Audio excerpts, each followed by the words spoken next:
Green Utah की salt lake city के करीब छोटी छोटी चट्टानें हैं जिनके अंदर ये नटी पटी नामी हाइड्रोथर्मल केव मौजूद है। 1960 में पहली बार ये गार डेल ग्रीन नामी शख्स ने डिस्कवर की और तब से लेकर यहाँ हजारों मन चले नौजवान अपने हुनर का इम्तिहान लेने आने लगे। नटी पटी केव अपने तंग फिसलने वाले टेढ़े रास्तों की वजह से काफी मशहूर है, जिसके अंदर जाने का सिर्फ एक ही रास्ता है और वो भी सिर्फ 30 इंच चौड़ा। यानी कि वो नौजवान जिनकी कमर और छाती 30 इंच से कम है, सिर्फ वही इसके अंदर जा सकते हैं। यहाँ हर साल करीब 20,000 लोग अपने हुनर को चमकाने के लिए आते रहे, लेकिन फिर 1999 से लेकर 2004 के दरमियान यहाँ कुछ हादसे हुए और फिर गार की सेफ्टी को लेकर बहुत सवाल उठाए जाने लगे। एक मौके पर 23 साला नौजवान गार की गहराई में 7 घंटे तक फंसा रहा और दूसरे मौके पर एक नौजवान पूरी रात गार में उल्टा फंसा रहा। इन हादसात की वजह से 2006 में अथॉरिटीज ने नटी पटी केव को बंद कर दिया, लेकिन प्रोफेशनल केवर्स का कहना था कि अगर बंद करना ही है तो सिर्फ उन लोगों के लिए बंद की जाए जिनका केविंग का कोई एक्सपीरियंस नहीं है, क्योंकि अक्सर वही लोग यहाँ फंसते हैं। दूसरी तरफ ऑफिशियल्स का कहना था कि नटी पटी केव किसी टाइम बॉम्ब से कम नहीं है जो किसी भी वक्त किसी की जान ले सकती है। प्रोफेशनल केवर्स और ऑफिशियल्स के दरमियान नटी पटी के लिए जंग चलती रही और आखिरकार 2007 में इसको नए रूल्स के साथ दोबारा खोल दिया गया। एक मैनेजमेंट कमेटी बनाई गई जो गार के अंदर सिर्फ उन्हीं लोगों को जाने की परमिशन देगी जिनका केविंग में अच्छा खासा एक्सपीरियंस हो और जिनके पास प्रोफेशनल इक्विपमेंट्स भी हों। नटी पटी में जाने के लिए 21 दिन पहले ही परमिट के लिए अप्लाई करना पड़ता था और इसी परमिट के लिए सॉल्ट लेक सिटी के 2 भाइयों जॉन और जॉश जोन्स ने भी अप्लाई किया।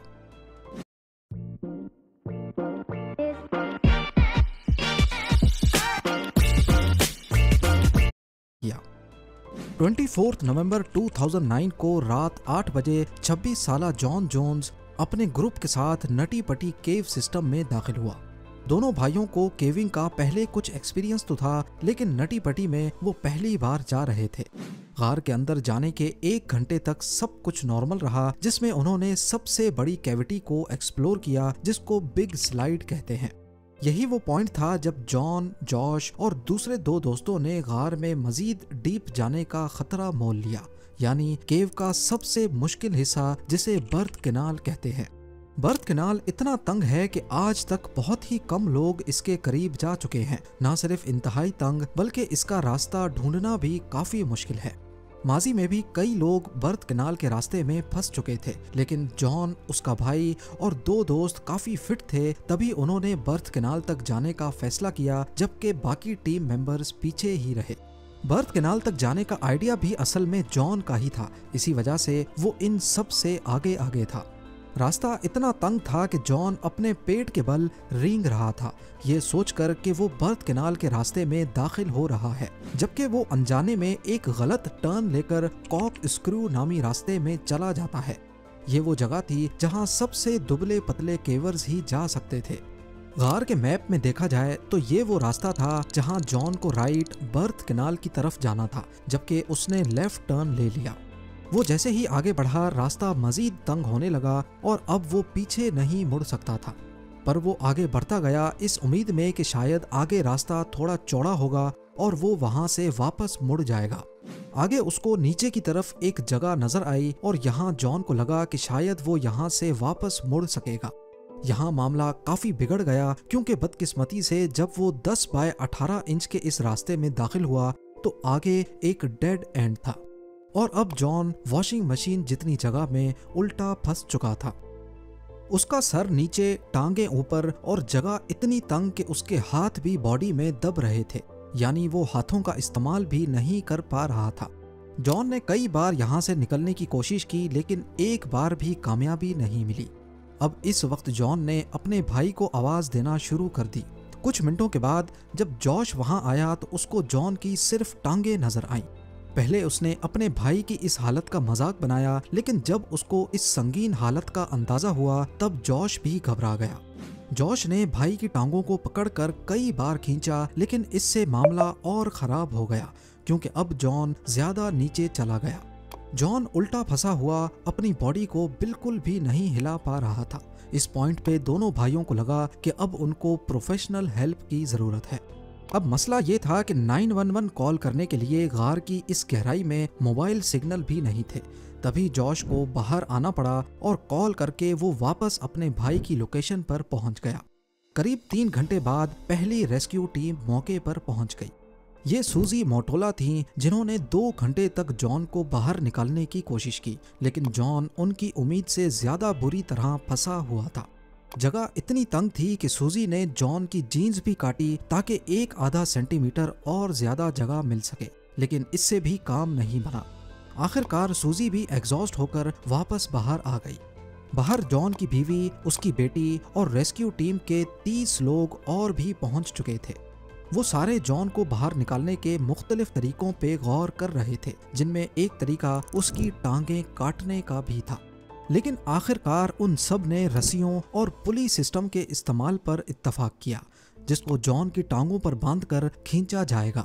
पर मसला ये था कि मुख्तलिफ पुलिस को गार के पत्थरों में ऐसे ड्रिल करके लगाना है ताकि रस्सियां पत्थर से ना टकराएं और सारा लोड पुली पर पड़े। पुली को गार के पत्थरों में ड्रिल करके फिक्स किया जाने लगा, जिसमें खतरा था कि पत्थर टूटकर रास्ता बंद भी कर सकते हैं। लेकिन फिलहाल इसके अलावा और कोई ऑप्शन नहीं था। ड्रिलिंग के दौरान कुछ पत्थर टूटकर स्लाइड करते हुए जॉन के ऊपर भी गिरे। 700 फुट की गहराई में ये काम करना जहां काफी मुश्किल था, वहीं काफी टाइम कंज्यूमिंग भी। और ऊपर से तंग रास्ते की वजह से एक वक्त में सिर्फ एक ही रेस्क्यू वर्कर अंदर जा सकता था। ऊपर रेस्क्यू वर्कर्स की तादाद अब 100 से ज्यादा हो चुकी थी, लेकिन वो सारे कुछ नहीं कर पा रहे थे। और लगे हाथ रेस्क्यू टीम में मौजूद एक डॉक्टर ने मामले को मजीद संगीन बना दिया जब उन्होंने ये बताया कि जॉन क्योंकि उल्टा फंसा हुआ है तो उसके पास सिर्फ 10 घंटे हैं, यानी इतने वक्त के बाद उसके ऑर्गन्स एक एक करके फेल होते जाएंगे। इंसानी जिस्म सीधा रहने के लिए बना हुआ है, जिसमें दिल की लोकेशन बॉडी के ऊपर वाले हिस्से में है।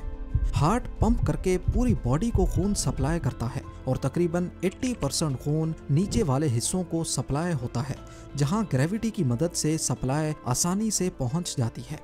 लेकिन क्योंकि अब जॉन उल्टा है तो उसके हार्ट को ज्यादा जोर लगाकर 80% बॉडी तक खून ऊपर की तरफ पंप करना होगा, जिसमें हार्ट को ओवर टाइम काम करना पड़ेगा।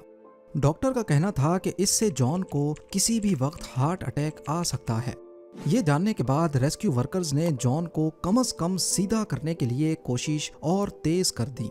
घंटों इंतजार के बाद पुलिस इंस्टॉल हुई और जॉन को टांगों से पकड़कर खींचा गया, लेकिन जल्द ही वो नए मसलों में फंस गए। जैसा कि जॉन की टांगें ऐसी पोजीशन में थीं कि वो बेंड नहीं हो पा रही थीं, और जब वो टांगों को खींचते तो पैर गार की छत से टकरा जाते। खैर, बड़ी मुश्किल से उन्होंने जॉन को इस गड्ढे से काफी बाहर निकाल लिया, लेकिन आखिरी वक्त में एक पुली गार की दीवार से निकल गई और अब जॉन वापस वहीं फंस गया जहां वो पहले था। जॉन अब काफी पैनिक हो रहा था। तभी 2 वे कम्युनिकेशन सिस्टम अंदर भेजा गया ताकि वो अपनी बीवी से बात करके थोड़ा रिलैक्स हो सके। ये तरीका काम कर गया और जॉन काफी हद तक बेहतर हो गया। आखिरकार 19 घंटों के बाद जॉन को दोबारा से खींचने की तैयारियां मुकम्मल हो चुकी थी। ये काम बहुत संभल कर करना था, क्योंकि हर एक खिंचाव पर जॉन की टांगों पर बहुत प्रेशर पड़ रहा था। बड़ी मुश्किल से इस बार उसको काफी हद तक बाहर निकाल लिया गया, इतना बाहर कि अब उसका फेस रेस्क्यू वर्कर देख सकता था। उस रेस्क्यू वर्कर ने बाद में बताया कि जॉन की आंखें लाल थीं और उसके फेस पर खुशी के लम्हात थे। पिछले 19 घंटों में पहली बार जॉन उस तंग रास्ते नुमा गड्ढे से बाहर देख पा रहा था। अब सिर्फ एक आखिरी पुल की जरूरत थी और जॉन पूरी तरह उस गड्ढे से बाहर आ जाता। लेकिन तभी अचानक एक झटके से दोबारा पुली फेल हो गई और जॉन वापस से उसी जगह में जाकर फंस गया जहां वो पिछले करीब 20 घंटों से फंसा था। जॉन जोन्स को बचाने के आखिरी अटेम्प्ट में उसके गिर्द पत्थरों को ड्रिल करके तोड़ने की कोशिश की गई, लेकिन शायद अब बहुत देर हो चुकी थी। जॉन ने हिलना जुलना बंद कर दिया और वो किसी बात का जवाब भी नहीं दे रहा था। उसकी बीवी ने भी रेडियो पर जॉन को होश मिलाने की कोशिश की, लेकिन कोई फायदा नहीं हुआ। इस पॉइंट पर एक बहादुर पैरामेडिक को जॉन की पल्स लेने के लिए नीचे भेजा गया। जिस बात का सबको शक था वही हुआ। जॉन जोन्स को 25 नवंबर 2009 रात को 11:50 पर मुर्दा करार दे दिया गया। जॉन की बीवी को ये खबर सुनकर बिल्कुल यकीन नहीं आया कि उसका हस्बैंड इतनी छोटी गलती की वजह से मर गया है। वो इस उम्मीद में थी कि शायद टांग से नब्ज सही से चेक नहीं हुई होगी और उसका हस्बैंड अभी भी जिंदा है, लेकिन जो हकीकत थी वो सबके सामने थी। पर जिस चीज की डॉक्टर्स ने सिर्फ 10 घंटे के बाद उम्मीद की थी, जॉन की अच्छी हेल्थ की वजह से वो मजीद 17 घंटे तक जिंदा रह पाया। जॉन की डेड बॉडी को बाहर निकालने के कई प्लान्स बनाए गए, जिसमें बॉडी को 2 हिस्सों में निकालने का आइडिया भी सामने आया, लेकिन आखिरकार ये फैसला किया गया कि बॉडी को वहीं छोड़कर पूरी नटी पटी केव को हमेशा हमेशा के लिए बंद करके जॉन की कब्र डिक्लेयर कर दिया जाए। आज भी जॉन जोन्स की डेड बॉडी नटी पटी गार के अंदर उसी पोजीशन में मौजूद केव एक्सप्लोरेशन के खतरात की याद दिलाने का काम कर रही है और गार के बाहर उसकी याद में लगाई गई एक तख्ती भी मौजूद है। उम्मीद है जेम टीवी की ये वीडियो भी आप लोग भरपूर लाइक और शेयर करेंगे। आप लोगों के प्यार भरे कमेंट्स का बेहद शुक्रिया। मिलते हैं अगली शानदार वीडियो में।